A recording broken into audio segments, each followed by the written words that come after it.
Hi! Hi everyone! Magandang araw sa ating lahat. Good day. For today's discussion, we'll be having lesson 4 and this will focus on the literatures of CAR or the Cordillera Administrative Region. So yeah, I hope you all are well, safe, and still okay. So yeah, let's start with our lesson for today. So we all know that hindi na bago sa atin ang car since malapit ang car sa atin. And I know I have students also coming from car. So, hi sa inyong lahat.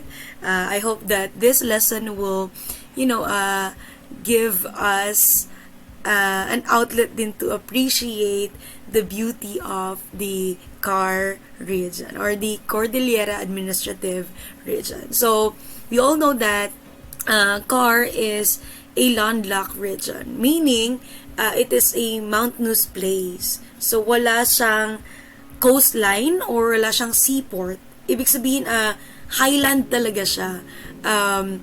Bulubundukin. So mountain range talaga siya. And it consists of the provinces of Abra, Apayao, Benguet, Ifugao, Kalinga Mountain Province, and Baguio City. So Abra is known for the Bamboo Province. So, tinatawag siyang Bamboo Province. While sa Apayao naman, ang tawag sa kanya ay Nature's Last Frontier since nasa dulo-dulo nga naman si Apayao. And then, for Benguet, ang tawag sa kanya ay Salad Bowl of the Philippines. And Ifugao is the ancient cultural landscape.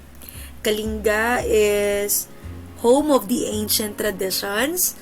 Mountain Province is caves and handicrafts. And last but not the least, Baguio City. We all know that this is the summer capital of the Philippines, or this is the regional center. So, it compasses most of the areas within the Cordillera Central Mountain Ridge of Luzon. So, it is the largest range of the country. So, ibig sabihin, talagang malawak yung kanyang bulubundukin. Since, yun nga, tawag sa kanya landlocked or highland. Walang, having no coastline or seaport. So, ibig sabihin, puro land talaga. Land area siya. And this region is home to numerous indigenous tribes, collectively called the Igorot. I know some of you have visited Baguio or have visited these provinces and have met the Igorots, and they are, very kind and very hospitable.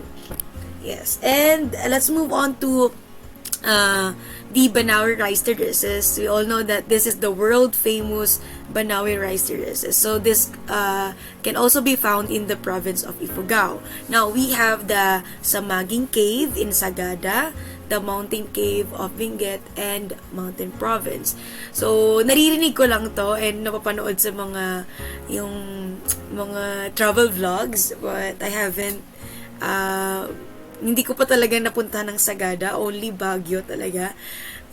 But yeah, one day ma-experience ko siya and ma-share ko kung ano siya kaganda. But for now, we live on the mga travel vlogs na yan na nagsasabi na maganda sa Sagada at maganda sa Benguet. Ayan, maganda sa Mountain Province. So, there are 4 national parks and these are Casamata Hill, Mount Pulag, Mount Data, and Balbalasang Balbana.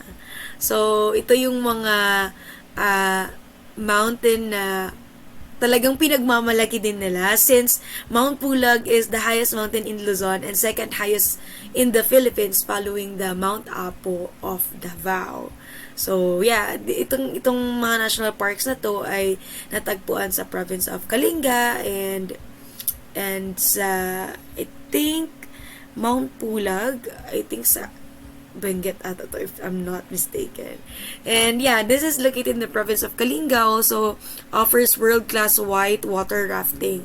So, I heard this also na ang ganda daw ng water rafting sa sa Kalinga, sa along Chico River. Ayan.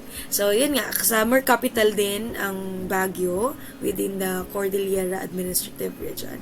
And, Cordillera region is also known for its unique musical instruments, including the gangsa, kalinga, noser flute, bamboo flute, buzzer, bangibang, tongato, diw-diw-as, and bamboo zither. Ayan. So, yeah, at the end of this lesson, I hope na ma-discuss natin yung mga literatures ng CAR. And, na-discuss naman na natin yung mga literary genres. I know na medyo na-master nyo na siya. And I will give you the opportunity to venture out on that and to reflect on that as well. So, you justify the dilemmas in the stories and, you can assess the characters in the stories and compose insights formed on the readings after this lesson. So, let's move on to the epic poetry. So, we have the many Philippine epic tradition have vanished, but at least 2 long heroic narrative in verse in Cordillera have been preserved and fully documented. And these are the Ifugao Hudhud and the Kalinga Ulalim. I don't know if I'm pronouncing it right, but yeah, Hudhud, I know ewan ko kung tama ako, but Hudhud is the story of the harvest, parang ganon. Harvest, parang something, basta something harvest. Ayun. So, Hudhud ni Aliguyon is a famous epic that came from the Ifugao province in Luzon. So, it narrates events about the culture and traditions of Ifugao and their hero, Aliguyon. So, ang alam kong ang Hudhud pala is story of Aliguyon. Parang ganon. Story of Aliguyon. So, the Hudhud comprises more than 200 chants. So, ibig sabihin, yung epic nila can also be sung. So, kinakanta rin siya. So, with each divided into 40 episodes. So, it is a complete recitation that may last 3 to 4 days. Just imagine, 3 to 4 days. And, sabi nga dito, according to my reading, the chant tells us about ancestral heroes, laws, religious beliefs, traditional practices, and it reflects the importance of rice cultivation. So in general, the Hudhud of the Ifugao is chanted only on 4 occasions. That is in harvesting of rice, wedding of rice, funeral wakes, and bone washing rituals. So yun lang yung 4 occasions na sinachant nila yung Hudhud. So, Hudhud ni Aliguyon is specifically included in the genre called Hudhud de Page, or Hudhud di Ani, meaning Hudhud for harvest in the fields. Ayan. So, mostly, yung sabi nga kanina na it reflects the importance of rice cultivation. So, connect natin doon, sabi nga sa pinakauna kanina na landlocked siya. So, ibig sabihin, ang kabuhayan talaga ng mga kababayan natin doon ay farming. And yeah, they use Hudhud to as their way of, praying for their land and hoping for a good harvest. Ayan. So, the chant is usually sung by a female group. So, it is led by a soloist, an expert singer who may have volunteered to lead, followed by a chorus of 10 to 12 women. And the chorus need not memorize the whole chant. So, the lead singer or the munhaue simply declares the title, and the group joins the chanting as the cue words used to include names of characters, villages, topography, and kingship relationships. Okay, so let's move on to Ulalim. So, an Ulalim is an epic in Kalinga, which means traditional music as well as poetry version of the Philippines. So, it represents the epic tradition of Southern Kalinga. So, the Ulalim are long ballads chanted either by men or women during feasts and other social occasions such as peace pack assemblies. Ayan. So, yung Ulalim, yan yung mga song that tells a story. So, yung theme niya ay often tragic or sad. So, they can be classics of the Malayo-Polynesian dialect family. So, it is one of the most skilled poets that would likely memorize epic series which took 2 to 4 days to read in the course of all-night dramatic shows. So, two instances of pre-colonial epics that live today are Biag ni Lamang, which na-discuss natin last time, and the Ibalon in Bicol, and that is about the language in Southern Luzon. So, the word ulalim is oftentimes used right now to refer to the type of song. However, the real ulalim could be the epic poem of the people in Kalinga. So, it is considered an epic of Kalinga individuals illustrating the struggle of Bana as well as Lagunua, who are the leading characters of the love story Ulalim. So this is a long epic song about the adventures of Bana, the hero of this epic. So hindi na natin sobrang itatouch yung story ng Ulalim, yung love story Ulalim, but we will focus on the wedding dance. So this wedding dance is a short story by Amador Daguio. I hope na hindi na siya bago sa atin since sa pagkakaalala ko, meron tong topic na to nung high school or nung senior high. So yeah, this wedding dance is a short story about a married couple named Awiyaw and Lumnay. So they have been married for 7 long years, and unfortunately, Lumnay cannot give Awiyaw a son or a daughter or a child. So they have decided, kasi this story is a story na connected sa traditions and customs natin. So, we have this tradition way before na yung mga lalaki kailangan nilang magkaroon ng sons para mag-continue sa kanilang legacy.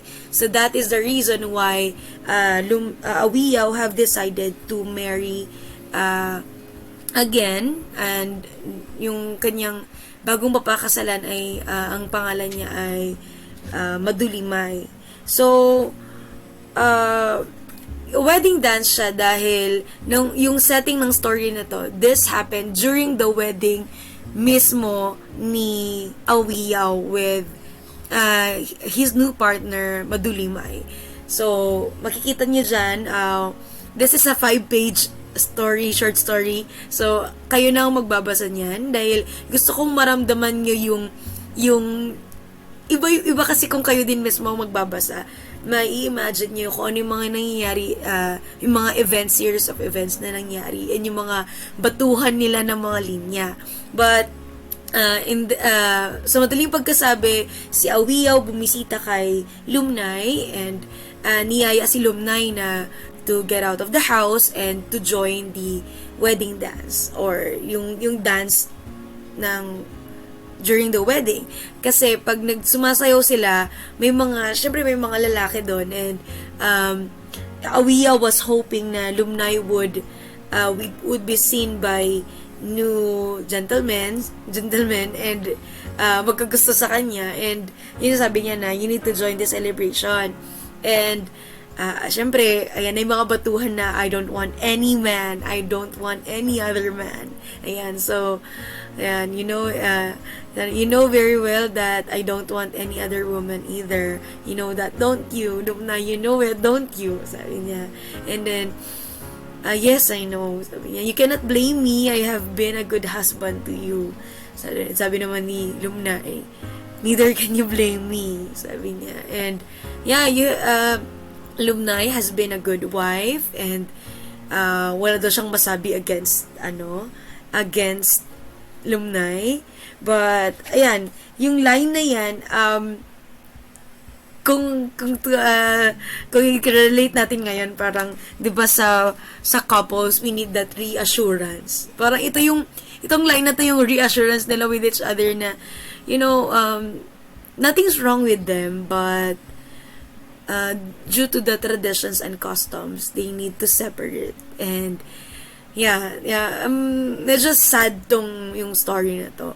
And, medyo nakaka-touch yung sabi dito na, I have done my best. I have prayed to Kabunyan much. I have sacrificed many chickens in my prayers. Meron pa nga dito yung nag-away sila about the pigs na sinacrifice niya without the permission of Awiyaw. So that is how serious Lumnay was in praying, but Kabuyan does not see fit for us to have a child. So, yan. So, sabi I came home because hindi kita nahanap sa mga dancers. And, sabi niya pa nga dito na ibibigay ko ang bahay, ibibigay ko ang field, basta pumunta ka lang sa dance. Yun talaga yung gusto niya. Go back, pumunta ka sa dance, but ayaw talaga ni Lumnay. Pinapabalik na si Awiyaw dun sa dance kasi baka hanapin na siya. Sabi niya, I would feel better if you could come and dance for the last time the Gangas are playing. Kasi, for your information, Lumnay was the best dancer in their city or in their place. So, you know that I cannot, sabi niya. And, I know it. Sabi niya, Lumnay, if I did this, it is because of my need for a child. You know that life is not worth living without a child. The man have mocked me behind my back. You know that. So, yun yung traditions kasi nila, yung customs nila sa lugar nila na a man should have a child. Ayan. So, I know it, he said. I will pray that Kabunyan will bless you and madulimay. Wow. Ang ano lang dito, yung parang pinakita niya yung selfless love. Ayun, sabi nila na selfless love is sacrificial love. So, dun mo mapakita na sometimes, sabi, love is when the other person's happiness is more important than your own. So, ito yung line na yun. I will pray that Kabunyan will bless you and madulimay. So, dito yung nakikita na Lumnay had that sacrificial love. Ayan. Sabi niya. And,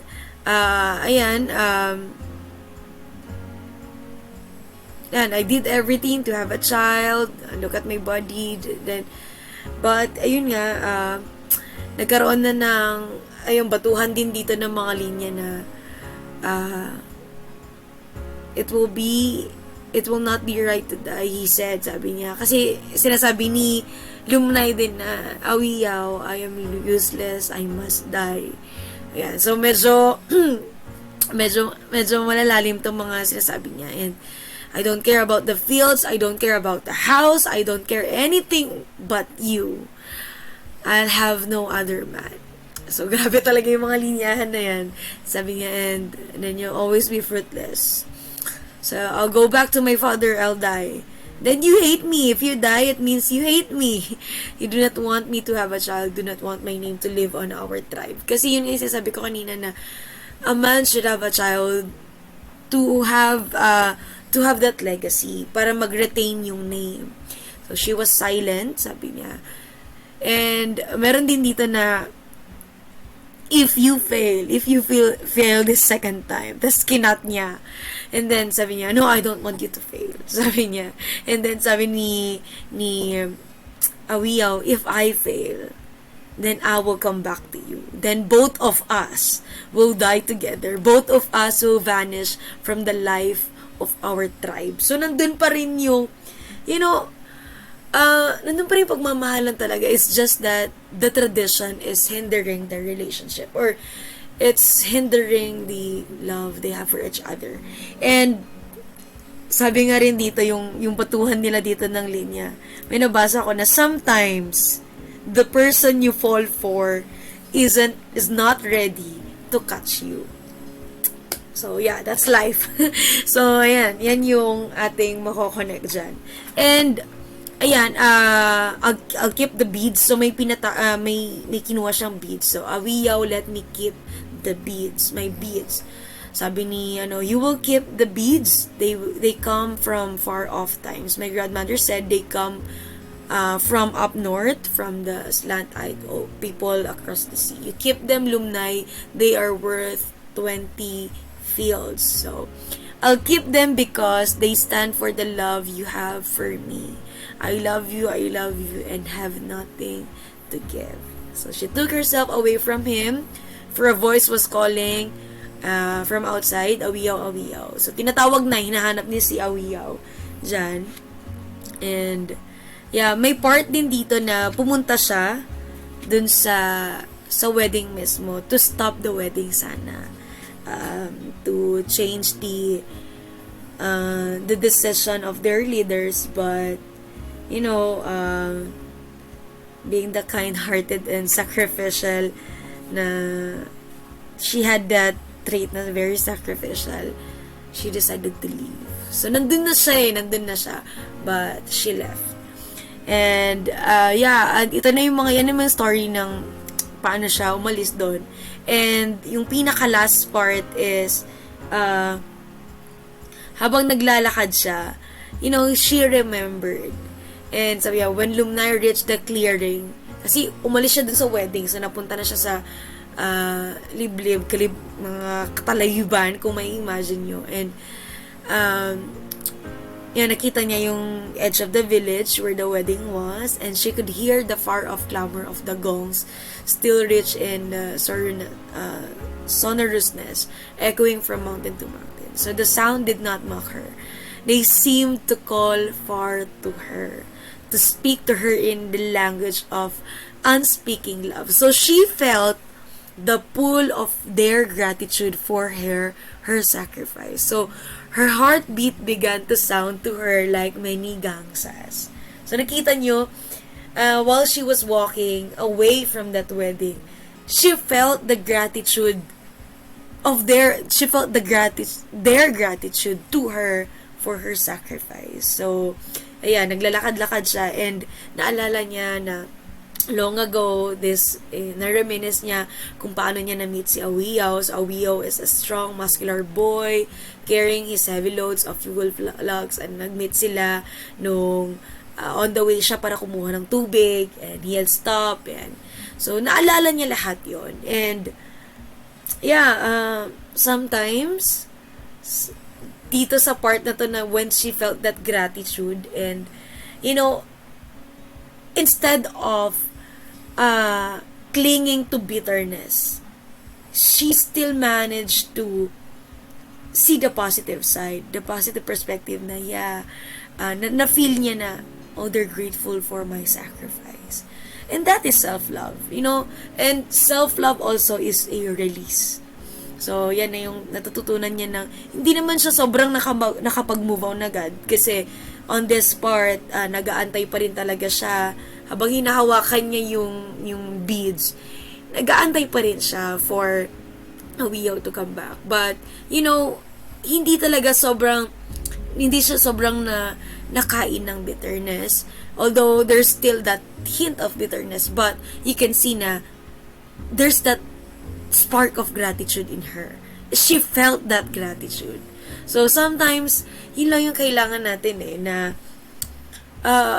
either relationship man yan, friendship na nag-end. Kasi, as cliche as it may sound, the only permanent thing in this world is change. So, people change over time. You know, relationship changes. Yung ating work, it changes din. So, we will experience this na kahit we feel na, kunwari sa work, na this is the right work for me, but there are instances and there are circumstances na would leave you to end that. Parang ganun. Be that in a friendship, relationship, and sa family na kahit gusto mong manatili, but you have to work abroad, parang ganon. So, we can reflect into this na, you know, sometimes you need to have that sense of gratitude din in you na you need to have that self-love. Kahit wala mong magsabi sa'yo na thank you, wala mong nagpasalamat sa'yo, but at least feel your heart na, you know, that's self-love. That is self-love. So, meron din ako nabasa na to To truly understand and be able to share love, it takes the sacrifice of oneself. It's realizing that love is not about you or what you can get. It's about you and what you have to give. Now, that is love. And that is true love. True love is oftentimes selfless, sacrificial, and that's the theme of the story based from my perspective. I know you have different perspective on this, and I'd love to hear it then, and I love to read. I'm looking forward to reading your reflections then on this story. I know many of you can relate, especially if you have been in that place of Lumnay and Awiyaw na you really wanted to stay in that certain friendship, certain relationship, certain work, certain commitment. But there are instances na may mga hindrances, traditions man yan or anything. So, ayan, meron din ako napanood na one short film lang siya na stages ng, parang hindi man break up yung pinag-uusapan natin dito, but parang dito sa time na to na yung the first stage daw is, you reminisce and you retract. So, in the first story, nakita nyo na they reminisce their times, na nakita nyo na they are thankful for what they had, and then reminisce din nila kung paano sila nag-sacrifice for that 7 long years. Ni-retract nila yung mga memories na yan. And number 2 is release. So, nakikita nyo dun sa story na there's that release na nag-retract tayo, nag-reminisce tayo ng mga memories, but we need to release it. And number 3 is rebuilding. So, that is important. Rebuilding yourself. So, release is self-love, and then you need to rebuild yourself. And that is what is happening then to Lumnay. She knew, and as you can see, kung natuloy pa tong story na to na, she is going through the process of releasing and rebuilding herself once again. And the last part is renewed. So, yan. Yan yung 4 stages ng, either nakakaranas kayo ng breakup and all, reminiscing and retracting, and then release, rebuilding, and renewed. So, ayan, yan yung story ng The Wedding Dance. I hope na medyo nakarelate tayo, or if not nakarelate, mas naintindihan natin yung mga pinagdadaanan ng ibang tao. Sometimes, kahit gusto mo nating, kahit tayo bilang kaibigan, we would say na, uy, bakit hindi nyo tinuloy? Sayang. Pero, there are instances na, tulad ng nangyari kila Awiyaw at Lumnay, na they cannot control. Yeah. So, that's the end of our lesson. I hope na may natutunan kayo, and sana mas lalo nating na-appreciate yung ating literature and the literature of CAR.